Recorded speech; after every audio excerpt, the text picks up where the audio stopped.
session, or start on this afternoon session, and then finish the afternoon session. And this is a public hearing. It's an amendment to the impact fee procedure ordinance, and the affordable housing discount changes that are proposed. So, Roger, do you want to talk a little bit about the... Summarize what it's Would you about. please? Okay.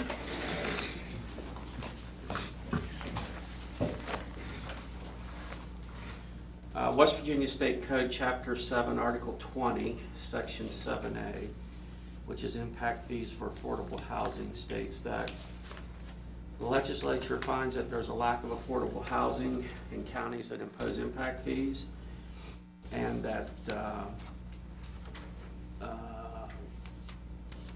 that results in low and moderate income persons, persons on fixed incomes, and elderly persons with special needs not being able to obtain safe, decent, and affordable housing.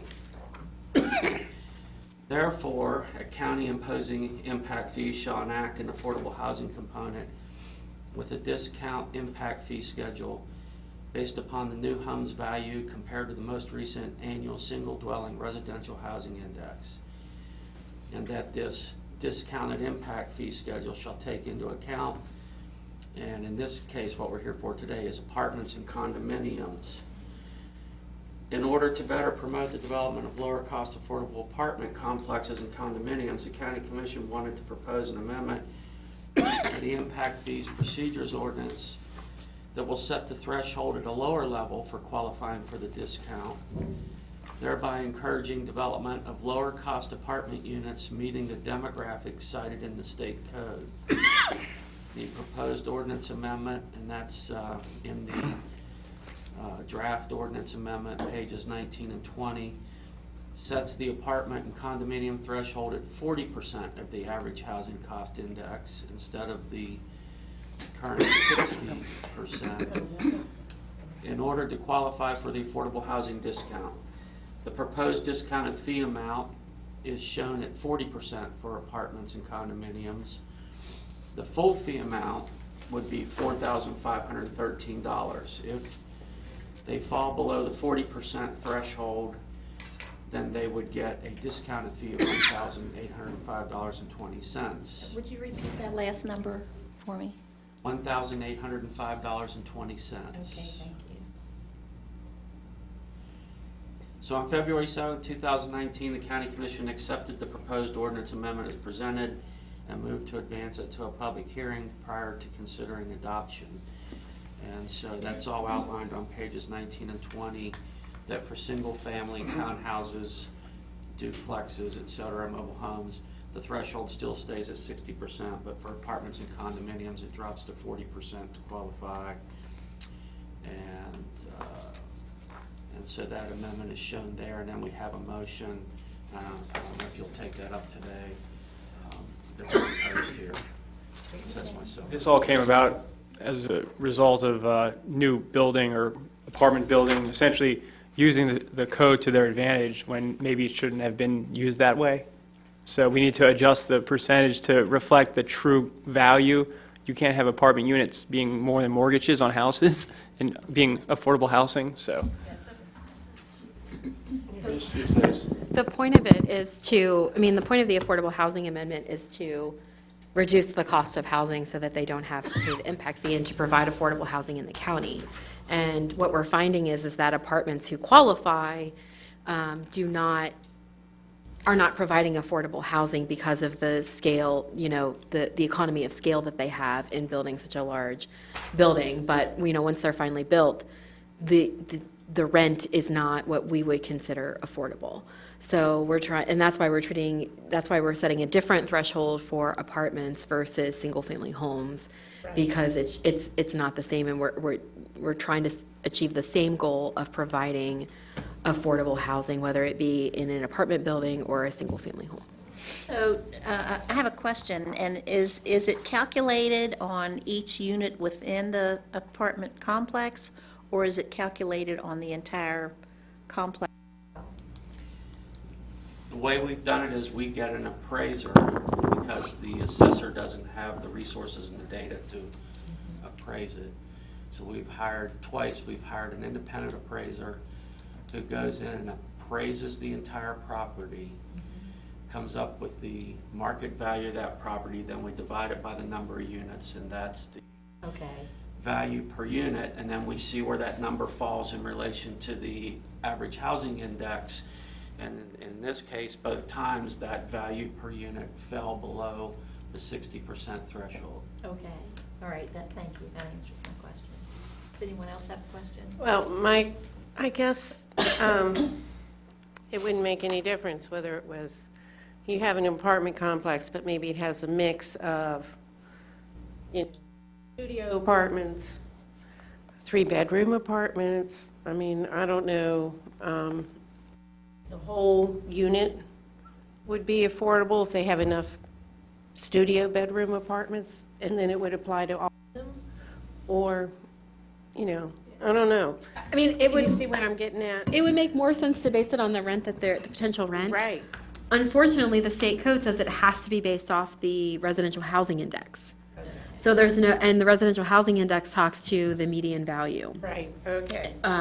So that's why Roger reduced the percentage, because there's no way to base it on their potential rent. So it would, you're right, I mean, you might miss out on, you know, there still might be some people who come in under, but in this particular unit, okay, now I'm like, in this particular unit, they have 1-bedroom, 2-bedroom, and 3 bedrooms, and the cheapest unit is $1,000 per month. So, and we knew, I mean, you know, looking at it and the amenities that they had, we knew that going in, but when the appraisal came back, because that's the way that both the state code and our ordinance was written, there was nothing we could do about it.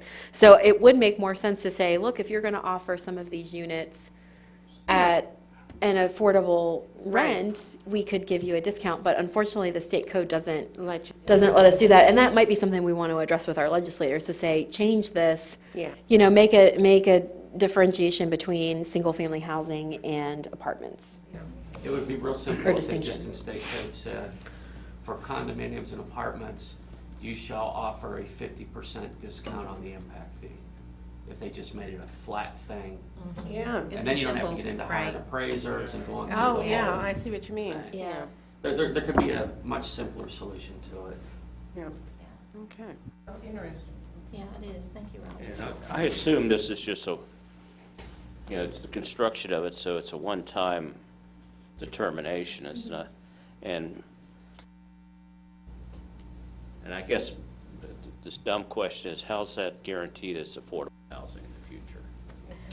It doesn't. Well, we discussed that the last time, that they got in under the 60%, but we lowered it to 40% and said that this might be a trial and error thing where we see when the next one comes up under it, what type of complex we get, and the clientele that's renting there.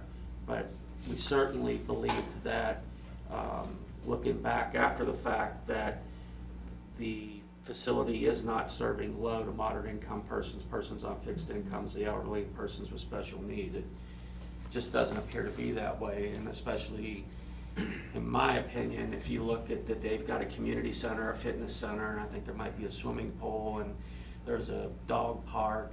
I just wouldn't expect those amenities to be there for what state code outlines that the intent is for. Right, Yeah, and typically they wouldn't be for affordable housing. I mean, I guess they could be if you could afford to buy a membership, but if they would do it that way, but that, it's not, that's not what it says. And even after a complex is built and they've paid their impact fee, there's no stipulation that we can enforce that means it has to stay affordable, low income. I mean, they could do some kind of upgrade and raise their rents, right? I mean, I'm just trying to think I guess they could. outside the box. We do have a provision for single family especially, where we said, you know, if you came in and you built a 1,000 square foot rancher, Yeah. and you qualified, that if you came in 3 years later and you put a 5,000 square foot addition on Yeah, it, I see, yeah. that- Difference. Okay. and which in that case you wouldn't have to pay another impact fee, that we have a 5-year look back, Yeah. and That's to reasonable. try to prevent that. We've actually gone after some builders who submitted plans, the assessor, you know, provided like an appraisal, and they fell under the threshold, so they got the affordable housing discount, and then when they built the property, they didn't build it to the plans, and it was, square footage, and it ended up, they sold it for something, and it fell out of it, and we went back and said, well, now you have to pay the full amount of the fee because you didn't sell an affordable house, you sold a regular house, so. We also had a case where a builder came in with a pretty bare bones plan that got approved, and then through change orders and whatnot with the owner, they went on and finished off the basement, put a deck on, and all these other things that when added to the value, kicked it out of affordable housing discount. We pick that up when the appraiser goes in to final appraise it for tax purposes. If they see that it's different from the plans that they did the appraisal by to qualify for affordable housing discount, they notify us, we go out and check it out, and then in that case, they had to turn around and pay the full impact fee, the difference. That's fair. The apartments too, I mean, if you have a mass influx of people, I mean, the demand is just going to skyrocket and drive the prices up. We can't do anything about that. I know that. So. I know. Yeah. So basically wait 5 years if you're going to make any significant changes, right? At least under To the your current starter ordinance. home, your starter home. Good things come to those who wait, right? Supposedly, hopefully. Okay, That's what I thought. thank you, Roger. Thanks, Roger. So this is a public hearing, so if there's anyone sitting in the audience who would like to make a public comment or make a comment on this proposal, please come up.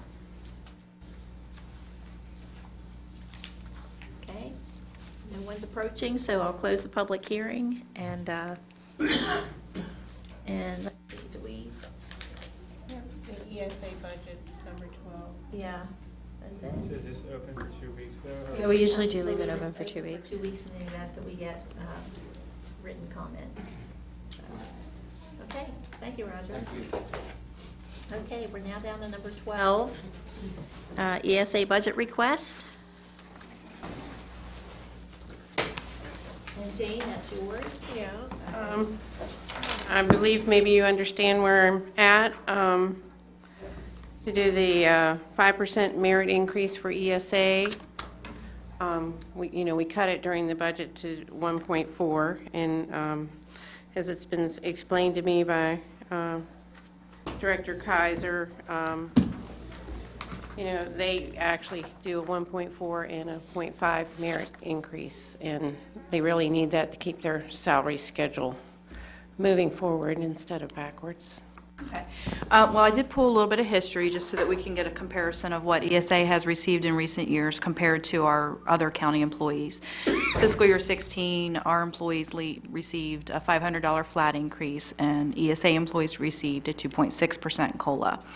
In fiscal year 17, they both received 3%.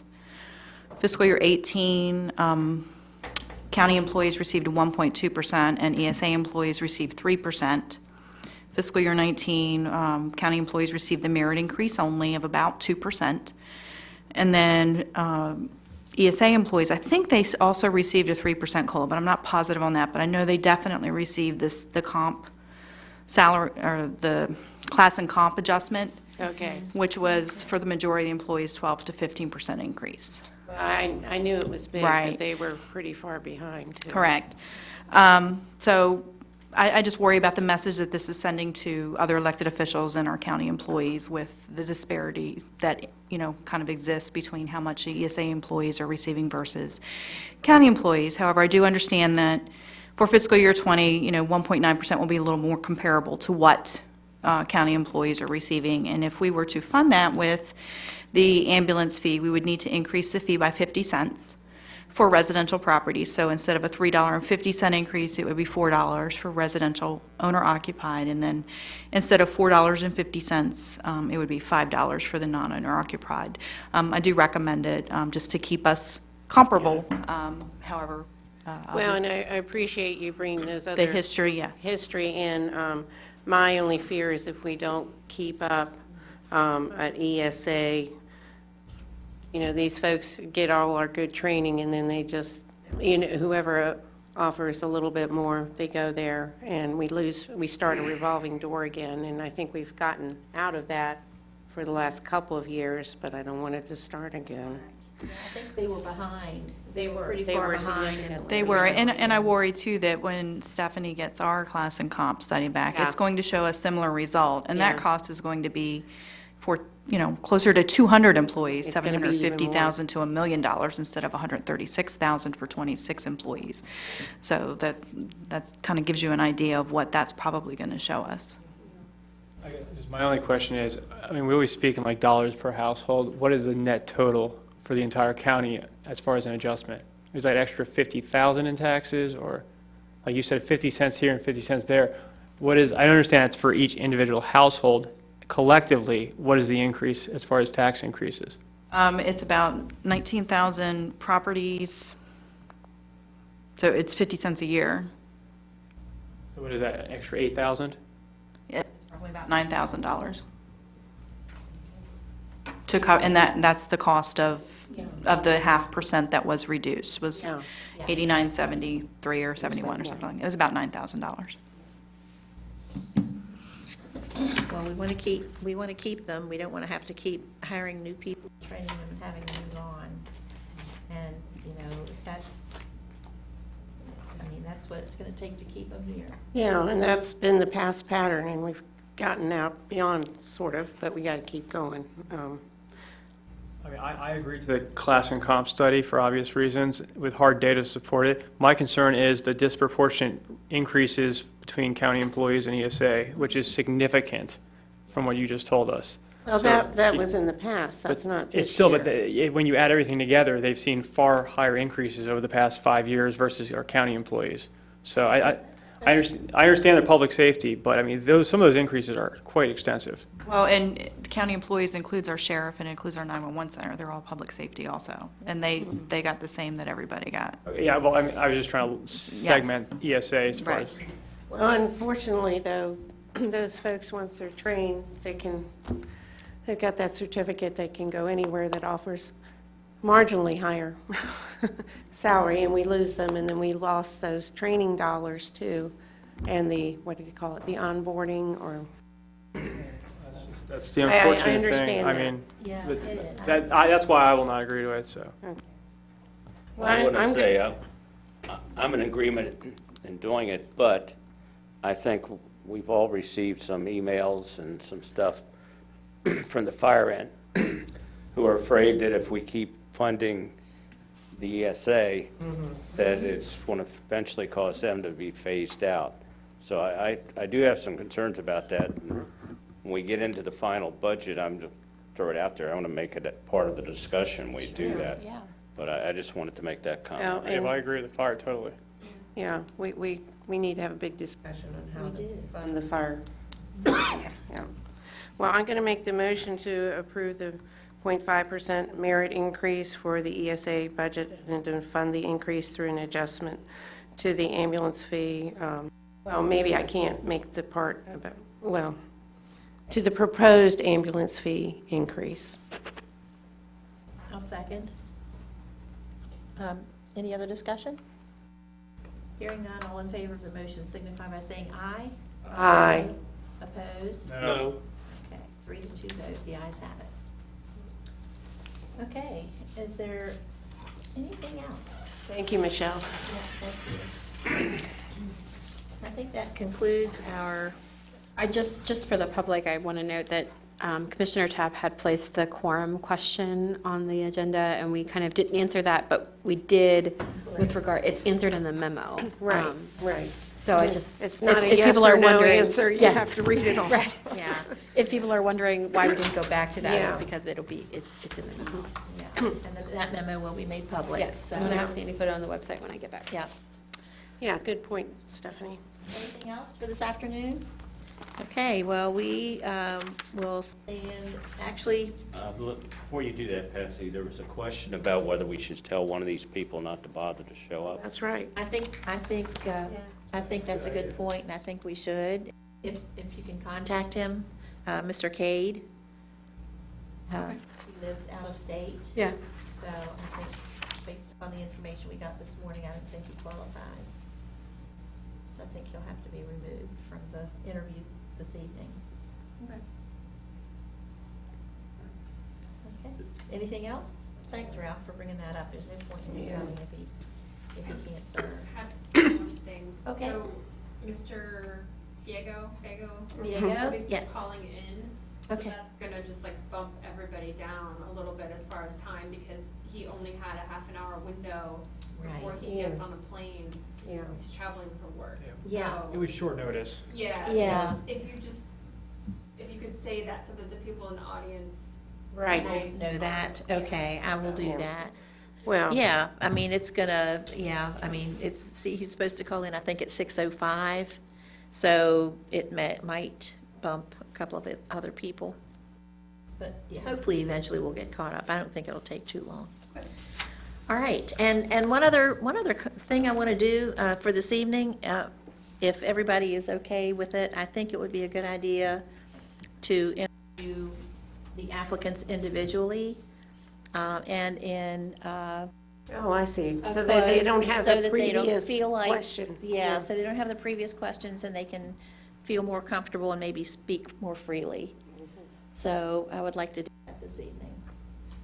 How exactly are we gonna do that? I'm gonna just ask I guess we'll have to go into executive session to So let's conduct see. the interviews? Yeah. And I think explain why, so that the following, we try to be consistent and ask the same question of everyone, but so that, nobody has an advantage whether they're first or last, and they've heard everybody else's response. And so they've had time to think about it and formulate an answer, so. It's actually one of the exemptions in the code that, in the Open Meetings Act, is to conduct interviews, and it's not just of personnel, not just for personnel, wait, hold on. From the appointment, employment, retirement, Yeah, promotion, mhm. transfer, demotion, disciplining, 2A. resignation. Yeah, 2A. 2A. Yep. Public officer or employee. So, All right. I don't know if I necessarily want to agree to that, because of everything surrounding the JCDA appointments, et cetera. I'd rather see everything on the open. I understand maybe those later on in the process have more time to think about their questions, but these are such short interviews. I only see a few, like, straightforward questions probably being asked, unless someone throws a curveball. I mean, these are like 5-10 minute top interviews. The scope surrounding the JCDA for the last few months, I don't know if I'll agree to that. Well, I understand where you're coming from. I'm just trying to make it, everybody on the same That's fine. level. And normally I would agree to that, just with I what's know. been going on, I just have a slight issue with understand. that. I'm going to probably agree with Josh, not for the reason that, I just think they've been open and everybody's been have. in here up till now, and I think they're going to come in assuming that's the way it's going to be tonight. Yeah. Well, that's why I want to can see that explain it in the too. beginning. So, Yeah, but but I I think just, explaining it is too late, it's already happened. well, I don't, I mean, obviously, I was just trying to allow everybody to hear the question at the same time. I mean, without hearing it, before, so it's not really fair to the first person if everybody. Could we have the applicants wait out in the hallway? I mean, and I don't know who would monitor that, as they come in and just, let them in one at a time. I mean, that's not an executive session. I'm okay with that. I don't know, they could probably hear what we're Give saying. them the option? Give them the option? I thought about that too. I don't know, I'm just mean- trying to figure out where it's, like, if they themselves choose to have it in Well, executive we'll session. ask if they have a preference, if you think so that's. that's in the code Acceptable. section, if they were, just like an employee, if they were. Yeah, They that's can. right. Yeah, okay, all right. So we'll do it, we'll give them the option then, if that's okay. All right, so if there's nothing else for this, we'll recess until 6 o'clock.